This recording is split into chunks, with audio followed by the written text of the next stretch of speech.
A man was working in the woods when he hears this. User Denfisk uploads frequent videos where he's out working somewhere in the Sweden woods operating logging machinery. But one night as he arrives to work during the early hours of the morning, he begins preparing a machine for the day by changing the saw chain and decides to record himself doing so. Yet, little did he know, something horrifying would be captured as well.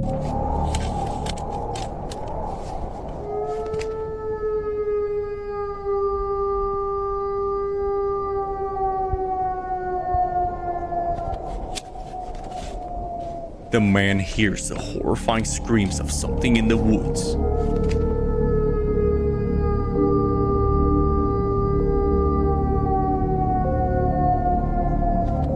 As he makes his way inside the machine for his own safety, just what exactly is living in the Sweden woods that could possibly make such a haunting sound? Let me know what you think. Keep asking about what happened. Riker, do you remember when you got lost? What do you see? Do you remember the story of Riker Webb? He was the young boy that got lost for 2 days in Montana after seemingly just walking into the woods. But what you might not know is that his older brother Caden had a TikTok account, which is now gone. This is likely due to just how much attention it was getting. But one of these clips has resurfaced of him asking Riker what happened when he was gone for those 2 days.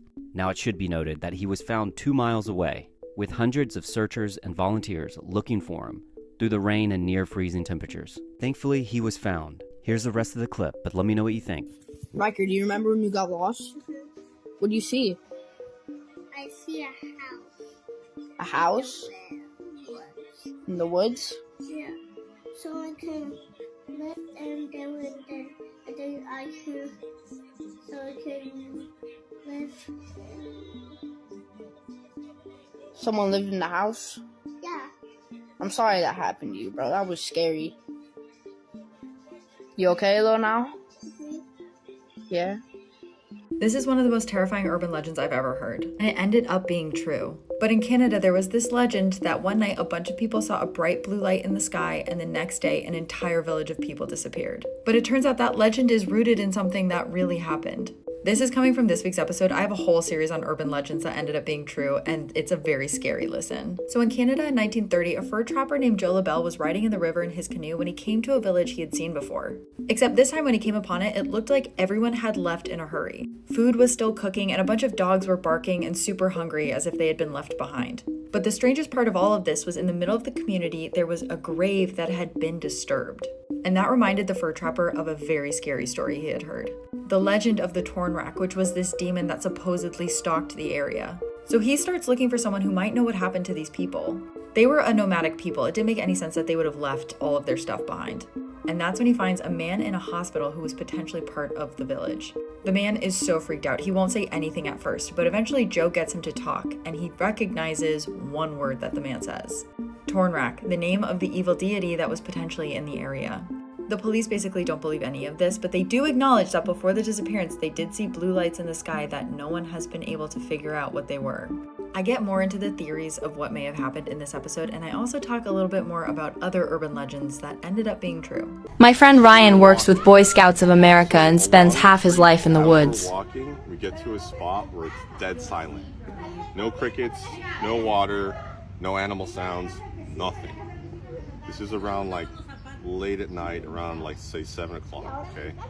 As we transition, we see the group of kids, link up with them, hang out with them for like an hour. And real quick, where are you again? We're in Virginia. And you're how far out in the whatever? 7 miles out. In like the wilderness. Off in the wilderness. Along a creek. God forbid. Okay. Yeah. At night. God with headlamps. And 2 men. Both named Ryan. Dear Lord. So we Just get in there, case. say hi to them. They're cool. Everything's great. We say our goodbyes. As we're hiking back down, literally the same spot we get to, dead silent. Not a sound, nothing at all. And then out of nowhere, we hear a blood-curdling, ah! And we were just like, Scout! We think there's someone who's lost automatically. So we go red code red, try to figure it out. We're like, Scout, are you okay? Anybody? Nothing, just dead silent. And then out of nowhere, on the ridge of the mountain, we see a floating orb. It's literally red, just hovering.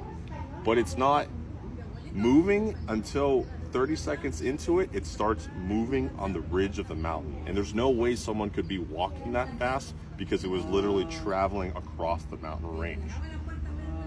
That happens, it goes out. Is it like an orb of light? Does it look like a metal? What does it look like? It's literally like if you were to look at like someone who has like a ball, a crystal ball, but it was red, and it was vibrating red, like it was just like whoa, whoa, whoa, and you could see it, and it was floating. How big was it?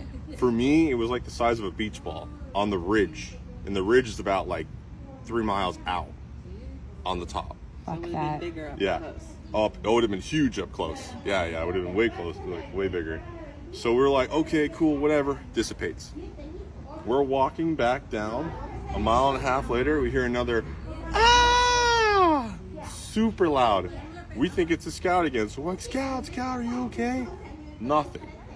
As we turn, there's a blue orb on the other side of the ridge, and it's literally just hovering there, and then it dissipates.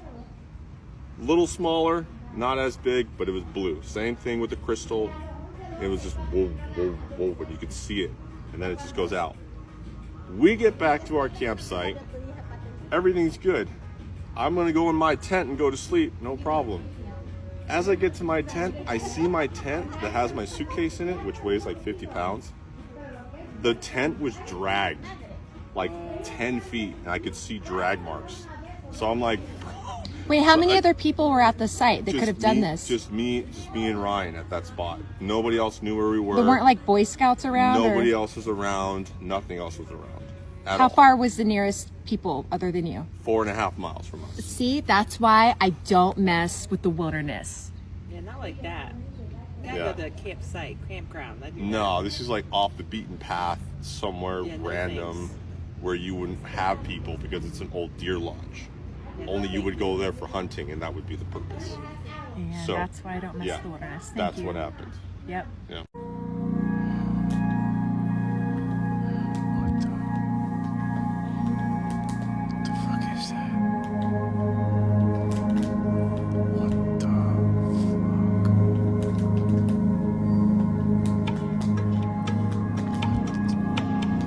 So I was originally not gonna make this video, but a few days ago I was camping in Sun River, and what I thought would be a good location to pull over to the side of the road in like this forest area and sleep, which I thought no one was really around.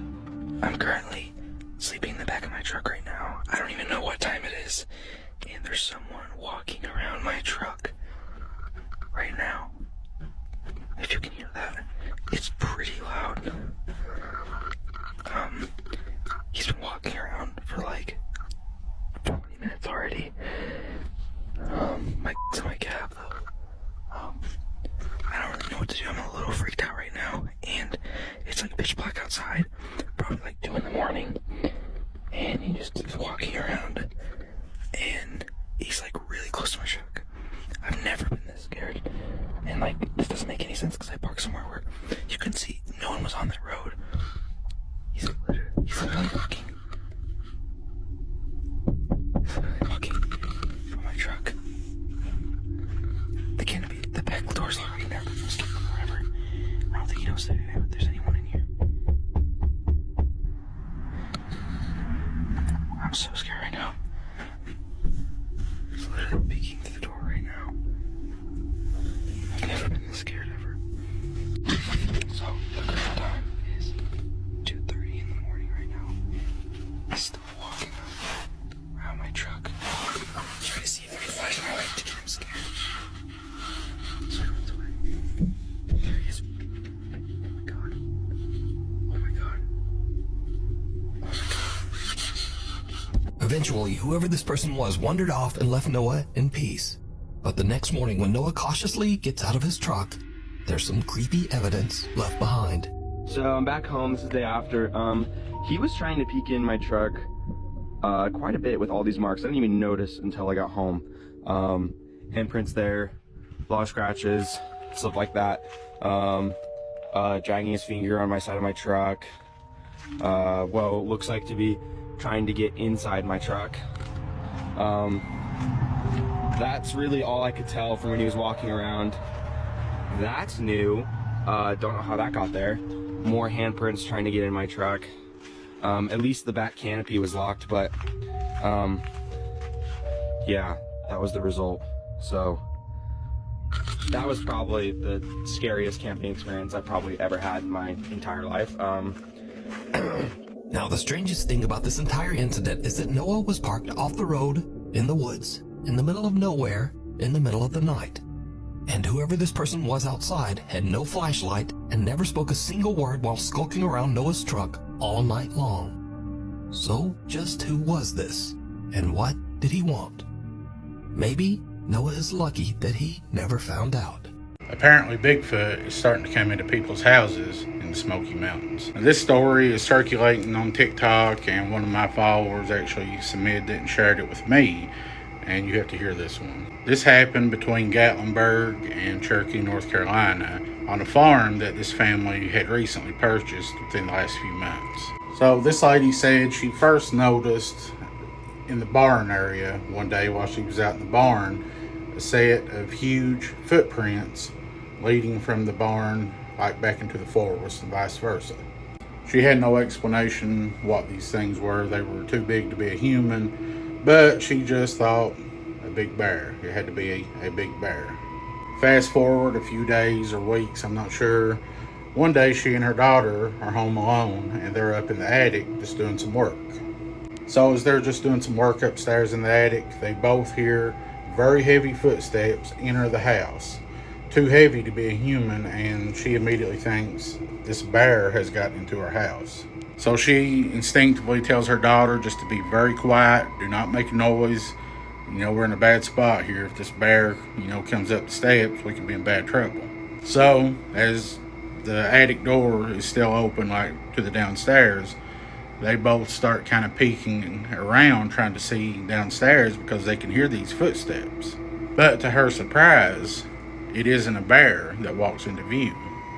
It's a ginormous Bigfoot. She said this thing was covered in reddish brown hair from head to toe. It was built like a man, a huge man, but it was a Bigfoot. Now, if that wasn't crazy enough, just after this huge Bigfoot stepped into their vision, field of sight, she said one that was about 4 feet tall, a smaller one, walked in also. And at this point, they are going into panic mode. She's trying to tell her daughter just to be quiet. They don't want to draw attention to themselves. And they both are witnessing these two Bigfoots walk through their house. And they're just kind of growling and grunting, making noises, walking around. After a few minutes, she said the biggest one walked back like toward the door like it was going to exit. Then right behind, the smaller one coming back, but it just happened to stop like right in their field of view. At this point, both she and her daughter were looking down at this thing, and the little one stopped, and she was just terrified that this thing was going to look up and see them looking back. But she said it stood there for a few moments just looking around, but it never did like make eye contact with them, and eventually it made its way out of the house too. They waited about 30 minutes or so. Then she and her daughter, they just made a run for it. They didn't hear any other noises.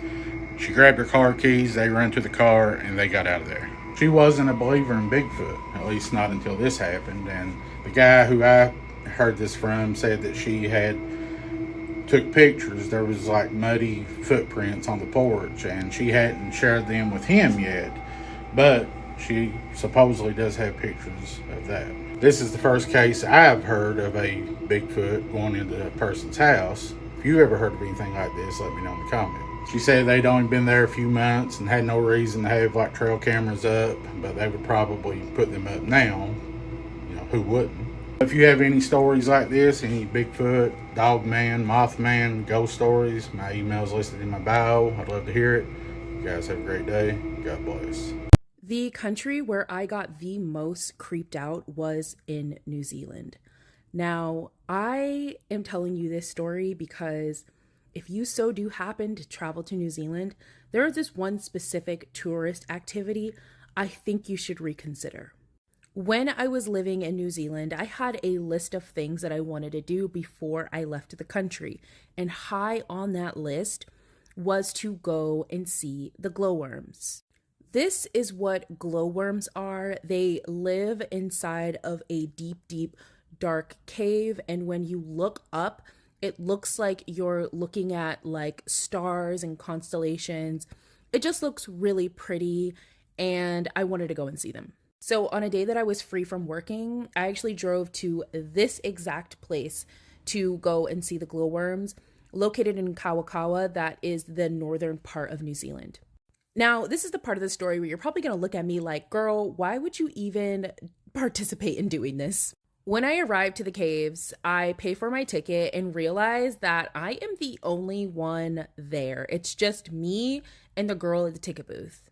And when I mean I am the only one there, there was literally no other cars in the parking lot. So I'm curious why there are no people around. So I actually asked the lady at the ticket booth, where are the people? Am I going to be the only one on this tour? And she explains because it's off season, it's not really popular to come to the caves this time of year. So you probably will see more people December, January timeframe coming to see the caves. And sure enough, no one else arrived. So when the tour started, it was literally just me and the tour guide.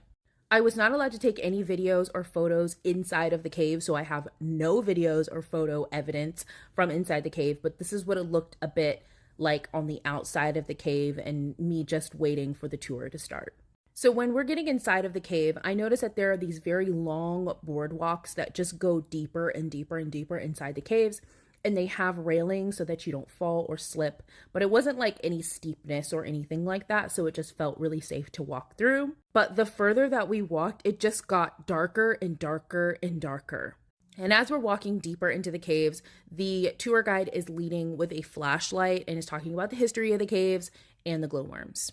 So I would say we only got a quarter of the way into the caves until something extremely creepy happened to me. Keep in mind, we haven't even gone further enough to even see all of the glowworms in its full brightness. So anyways, while the tour guide is talking, I start to smell something. And the smell was very distinct. It was like a fire was burning, like some sort of campfire or something, like smoky smell. I don't know how to describe it. It smelled like there was somebody burning a fire. And so I told the tour guide, I was like, do you smell that? And she looked at me and she was like, no, what do you smell? Do you smell the limestone? Do you smell the water? I don't know. And I was like, no, it smells like there is a fire burning. It smells like, a campfire. And when I tell you guys, this tour guide's eyes looked really wide. And she was kind of looking at me in a creeped out way. And so she replied with, that's kind of weird that you mentioned that. And I was like, why? Why was that weird? And she proceeds to tell me that a long time ago, exactly where I was standing, there was a woman who used to live in these caves and she used to cook her food, create fires and cook her food right where I was standing. When she was telling me that story, the way I got the absolute chills, and it wasn't just me getting the chills, but the tour guide was getting the chills. Can you imagine? We were looking at each other wide-eyed in the pitch black with just a flashlight in some deep-ass caves by ourselves. I didn't even want the lady to finish the story about this lady that lived inside the caves. I literally just told her, we're gonna have to cut this tour short. I think we need to go. And she was like, yeah, I think that we should leave too. And I felt bad for that lady because I think she was a little bit more creeped out that I said that in that moment than anything else. So anyways, we do leave the caves, obviously, safely because I'm here to tell this story, but she told me she has never heard anything like that before in her life and that she was extremely creeped out. I say all this to say, don't go into dark caves by yourself in foreign countries. You never know what you're going to experience. What the hell, man? What was that?